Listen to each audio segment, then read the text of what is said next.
Anti-Semites have spent centuries claiming the Talmud is full of anti-Christian hatred. They're lying, and here's how. First, the facts. Yes, some Talmudic passages mention Jesus, referred to as Yeshu, and they're nasty. That isn't hidden, it's not denied. But everything else they claim, completely wrong. They lie about the scale. The Talmud spans over 2,700 folio pages, thousands of pages of rabbinic legal commentary and debate. Out of that massive text, maybe a dozen lines mention Jesus or Christianity. That's less than 0.1%. It's like condemning all of Shakespeare because Hamlet kills people. They lie about what it is. The Talmud isn't scripture. It's a commentary, a massive compilation of legal arguments, interpretations, and disputes spanning 5 centuries. It's not a manifesto. It's rabbinic case law. They ignore the historical context. These few passages were written during a time when Christianity and Judaism were rival movements. Early Christians claimed Judaism was obsolete and tried to convert Jews.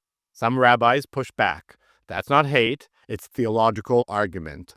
They distort the quotes. Medieval Christians mistranslated texts they couldn't even read. Modern anti-Semites recycle these same fake lines. Example. They say the Talmud says that Mary was a prostitute. In reality, the story refers to a completely different woman. Different name, different era, different context. But the lie keeps circulating. Another one. The Talmud says non-Jews aren't human. Complete fabrication. The real discussions are about whether certain commandments apply to non-Jews. Legal categories, not racial theories. And the hypocrisy.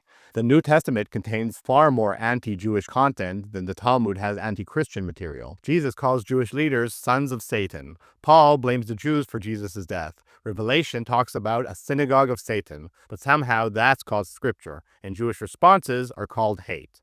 So what's actually in the Talmud? Arguments about how to observe Jewish law. Debates about ethics, community, ritual, responsibility. Endless rabbinic attempts to interpret Torah and build a just society. The real question isn't whether a few rabbis criticize Christianity, it's why a handful of ancient theological disagreements were used to justify centuries of persecution, while the Talmud's actual brilliance gets ignored. Now you know.